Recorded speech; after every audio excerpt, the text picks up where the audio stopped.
O Fluminense gastou cerca de 30 milhões de reais para montar esse elenco que pode chegar a uma final de Libertadores depois de 15 anos. Eu vou mostrar para vocês, fazendo uma comparação básica aqui com alguns rivais, como esse número é espetacular. Como alguns rivais gastaram mais em apenas um jogador. E o Fluminense, com esse time, está e pode terminar o campeonato brasileiro entre os 4 primeiros colocados, tranquilamente, e chegar a uma final de Libertadores com chances reais de conquistar o título da competição.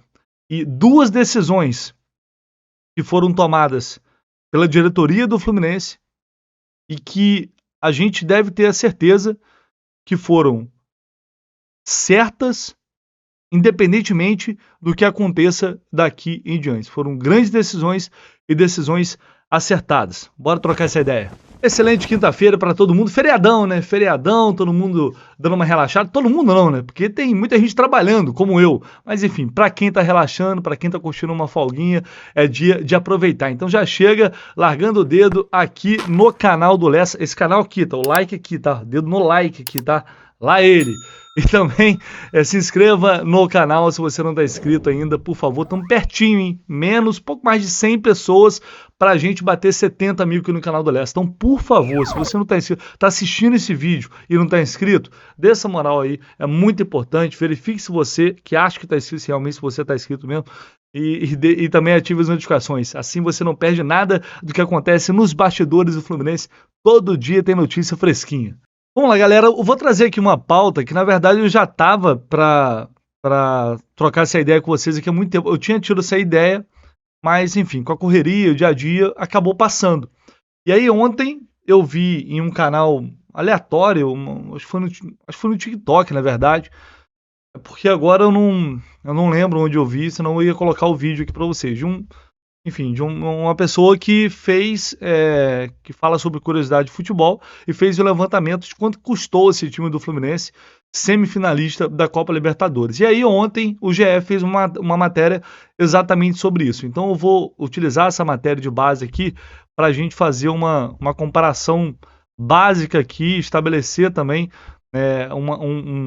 um nível aqui para a gente ter uma noção de como esse elenco do Fluminense foi incrivelmente bem montado, com pitadinha de sorte aqui e ali, mas em termos de custo-benefício, é um negócio simplesmente absurdo.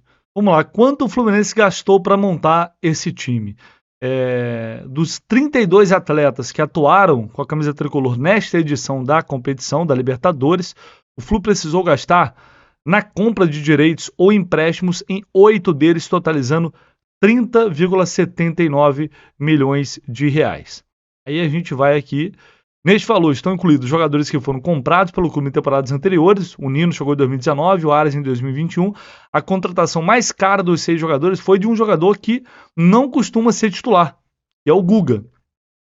O Guga foge aqui o padrão, tá? Eu vou explicar por quê. O Fluminense acertou a compra do lateral por 1,7 milhão de euros ao fim do ano passado, cerca de 9 milhões de reais. Aqui a gente tem a lista do atual elenco dos jogadores que o Fluminense pagou por direitos. Ares, 3 milhões de reais. Isso aqui é presente divino, né? Isso aqui é presente divino. É de graça. Não dá nem para contar isso aqui. Graça, já tá de graça. Guga, 9 milhões. Keno, 5,33 milhões. Lelê, 500 mil de empréstimo. Léo Fernandes, 3,3 milhões. Empréstimo. Lima, 3 milhões. Nino, 5 milhões. Graça, tá de graça. Mais um chegou de graça. Vitor Mendes, 1 milhão pelo empréstimo. Então, temos prejuízo aqui.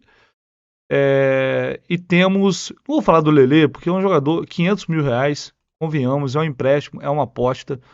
Ele tá no elenco ainda tem temporada para acontecer, então seria injustiça falar isso aqui. Mas, vamos lá. O Guga destoa, né? Esse valor aqui é muito alto. Mas é aquela parada. O Guga, querendo ou não, já tinha passagem, né? Vinha de um grande clube.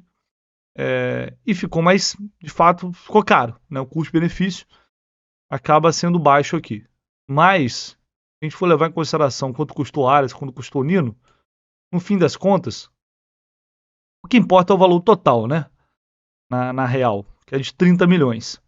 Aí, vamos lá, os demais jogadores do Flu que disputaram a Libertadores este ano chegaram sem necessidade de compra.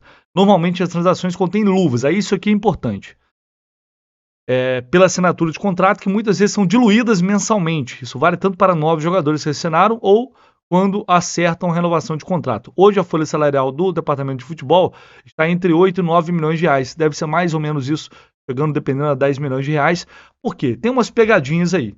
Quando o jogador assina contrato, muitas vezes ele não tem valor de transferência, porque está sem contrato ou está saindo de outro clube. Mas o clube paga luvas. Essas luvas, elas não são contabilizadas como valor de pagamento por direitos. Mas no fim das contas, também dá no mesmo, né? Na real, dá no mesmo.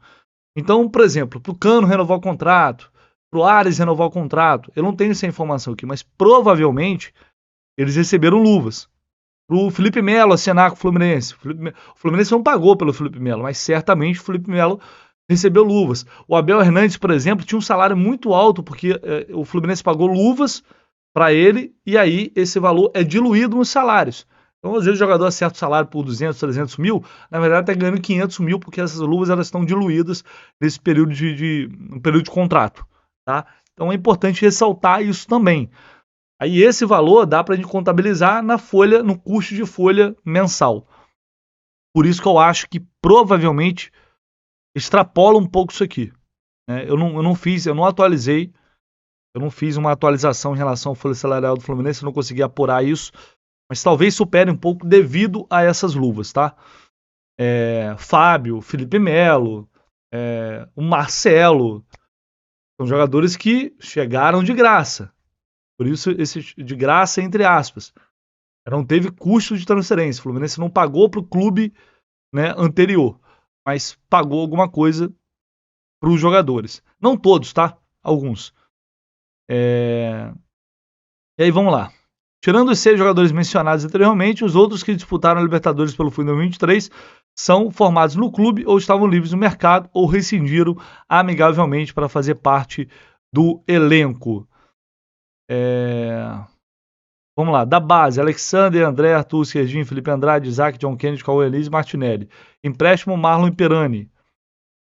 O Marlon, por exemplo, não sei se ele recebeu luvas, mas jogador que, por mais que ele esteja livre, ele pode ter propostas de outros clubes. E aí, na negociação, o staff fala, vamos pagar, a gente vai querer valor X de luvas para assinar o contrato com vocês. Livre vieram, tem o Cano de graça, né? Alan, Cano, David Braz, Fábio, Felipe Melo, Marcelo, Johnny Gonzalez. O Cano, na época, tinha clube árabe de olho nele, né? O Fluminense estava contratando. Eu falei pitadinha de sorte, quando a gente pensa em Ricardo Goulart ou Germán Cano, eu nem falar, é de agradecer, eu vou olhar e sair agradecendo. Agradecer ao Cruzeiro pelo Fábio, agradecer ao Vasco pelo Cano, né? Porque o Cano estava no Vasco, antes de vir para cá. O Vasco não pagou, ele saiu. Estavam livres, mas enfim, esses jogadores estavam livres, né? O Fluminense não pagou para o clube anterior. Pré-contrato Samuel Xavier, rescindiu para assinar Daniel, Diogo Barbosa, Ganso, Manuel e Thiago Santos. E aí, qual a comparação que eu queria fazer com vocês? Só, estando aqui, o rival Flamengo, pagou só pelo Luiz Araújo, que é um jogador que chegou agora e nem é titular do time, 40 milhões de reais. Eu tô falando só esse que chegou agora, tá? Não tô nem contando o resto. De Alan, também chegou recentemente. Só o Luiz Araújo. O Flamengo pagou 40 milhões de reais. Palmeiras está na semifinal da Libertadores. Lembra do Flaco Lopes? Tem muita gente que nem lembra, né? Flaco Lopes, pois é. O Palmeiras pagou 50 milhões de reais pelo Flaco Lopes. Internacional. Não está no mesmo nível, mas o Inter contratou um goleiro agora, o Sérgio Rocher, que é um grande goleiro, e pagou mais de 7 milhões de reais, ou seja, quase o valor ali, mais caro que o Keno, quase o valor ali do Guga, para um goleiro, tudo bem, um grande goleiro, vale, né? Vale pra caramba, mas enfim, é quase 8 milhões de reais num goleiro. Então, só para vocês terem uma noção do bizarro custo-benefício que tem esse elenco do Fluminense. Imagina esse elenco de 30 milhões de reais ganhar uma Libertadores, deixando para trás clubes hoje milionários, fizeram investimentos muito superiores, como Flamengo e Palmeiras. Só parem para pensar nisso, no tamanho. Ainda mais no momento atual em que o dinheiro, o investimento, determina o que é o futebol. Essa que é a verdade. Por isso, aí eu vou entrar numa segunda parte aqui deste vídeo, que também é muito importante. Estou fazendo o último convite aqui para vocês, antes, que é para participar desse sorteio da camisa retrô do Fluminense, da 1xBet. Vou deixar aqui no comentário fixado. É só fazer um depósito mínimo de R$10, só isso. Já aproveita para palpitar nesse amistoso da seleção brasileira. O primeiro jogo do Diniz à frente da seleção. Já vai lá, larga o teu palpite lá na 1xBet. Mande comprovante para o meu e-mail que vai estar aqui. Você vai participar do sorteio dessa camisa retrô que eu vou fazer ou no final de semana ou na segunda-feira. Última chamada para participar desse sorteio, beleza? Fechado? Conto com o apoio de vocês. É muito importante. Se você puder clicar aqui no link. Se não quiser fazer depósito também não tem problema, mas clicando aqui no link, fazendo seu cadastro, fazendo somente isso, você já me ajuda muito, beleza? Então a segunda parte do vídeo, vamos lá. Para você chegar a uma final de Libertadores com investimento desse tamanho, bem inferior aos clubes que normalmente chegam a essa posição, você precisa ter coragem. E coragem é uma coisa que o Fluminense está tendo. E eu até falei isso na live com o Vilela e queria reforçar aqui, que é uma reflexão que eu tenho feito. Tá? Independentemente do que venha a acontecer, o Fluminense tomou duas decisões arriscadas, porém corretas. Hoje, para mim, é muito mais... Uma delas eu não tinha muita dúvida, mas a outra eu tinha. A primeira, dividir Fernando Diniz com a seleção brasileira. Eu, como acho que quase todo mundo, tinha dúvida. Principalmente naquele momento que o time não estava bem. Será que isso vai dar certo? Será que o Diniz vai conseguir se concentrar nas duas coisas? Dividir as atenções? Será realmente? O Fluminense não vai sair prejudicado nisso? É um momento mais importante da história do clube, numa Libertadores, com um time forte, podendo chegar à final. Será que está tudo sendo colocado em segundo plano? Para que o Diniz pudesse realizar um sonho pessoal dele? E eu acho, na boa, não me arrependo em nada das dúvidas que foram levantadas naquele momento. Até para a questão de conflito de interesse, absolutamente nada. Só que a gente tem que ter convicção em relação àquilo que a gente faz. E tem que, no meu caso, pelo menos, né, eu tenho que ter coerência com aquilo que eu falo também. Então eu não vou esperar acontecer para depois, lá na frente, apontar o dedo e falar, fizeram M lá atrás, fizeram merda lá atrás. Quem hoje teria a capacidade que o Fernando Diniz tem, não por acaso ele está na seleção brasileira, comandar o time do Fluminense e levar o time do Fluminense até o final da Libertadores e quem sabe conquistar esse tão sonhado título? Qual treinador hoje você contrataria com essa certeza? Que tem o elenco na mão, que tem o carinho dos jogadores, o carinho de grande parte da torcida. Você imagina o que poderia causar uma saída do Diniz agora, principalmente em relação à confiança do grupo, dependendo de quem chegasse. Só parem para pensar nisso. Então, quando o presidente Mário Bittencourt toma a decisão e diz que isso depois eu apurei, na verdade, o que eu apurei foi, nós fizemos isso porque a gente simplesmente não vemos outra opção, não vemos ninguém melhor do que o Fernando Diniz nesse momento. Então preferimos ter ele aqui, uma parte dele aqui, do que não ter nada. E foi essa a decisão que foi tomada. E essa decisão foi muito acertada. Não importa o que aconteça daqui em diante. Não importa. É a minha opinião, claro, não sei se vocês pensam igual. Outra decisão arriscada, porém fundamental. André. Imagina o que é receber uma sondagem de 30 milhões de euros, 160 milhões de reais, no mundo do futebol que é tão incerto, né, que muitas vezes a gente não sabe, o jogador amanhã pode se lesionar, Deus me livre, bater na madeira 3 vezes, pode se lesionar, pode acontecer um monte de coisa. A gente não sabe, é quase impossível isso, mas sei lá, pode ter uma queda de rendimento, né, a gente sabe, mas, cara, o futebol é muito traiçoeiro.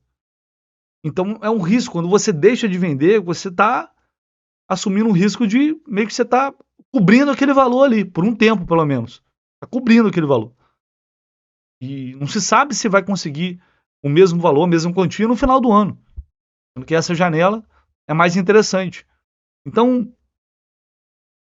para você conseguir igualar, se você não pode se igualar financeiramente aos rivais, tem que ter coragem, tem que ter, principalmente, acho que coragem e também um pouquinho de sorte, competência, evidentemente. Algumas coisas caminham, acho que as coisas, na verdade, caminham uma do lado da outra. Mas são decisões que a gente tem que ter a convicção de que elas foram corretas, não importa o que acontecer lá na frente. Porque seria muito fácil, muito cômodo chegar lá e depois apontar o dedo e dizer que o André deveria ter sido vendido, o Diniz deveria ter saído. E eu não vou fazer isso. Eu preciso ter coerência com aquilo que eu falo. Eu tô falando isso porque se fosse em outros clubes aí, a imprensa estaria, né, fazendo uma festa. Nossa, recusou 160 milhões de reais no jogador. Que coragem, que coisa incrível. E quando se viu, teve gente falando que era isso, era aquilo. Então, é importante pontuar isso também. O Fluminense está sendo corajoso para ir em busca do seu maior sonho. Do sonho da sua vida. Do sonho da torcida. All in. É isso que a gente quer e a gente vai fazer de tudo para isso. Se não acontecer, enfim, depois a gente vê. Mas tudo que poderia ser feito para a conquista dessa Libertadores está sendo feito. Se vai dar certo ou não, a gente está falando de um jogo, a gente está falando de futebol. Mas é importante pontuar que, para mim, essas decisões foram... Se o Fluminense for campeão lá na frente, essas decisões, para mim, elas foram fundamentais para a conquista desse título. E não são decisões tão simples assim de se tomar. Concordam, discordam? Quero ver vocês para trocar essa ideia aqui. Deixe o seu like também, se inscreva aí no canal do Lessa, não se esqueça. Tamo junto, valeu!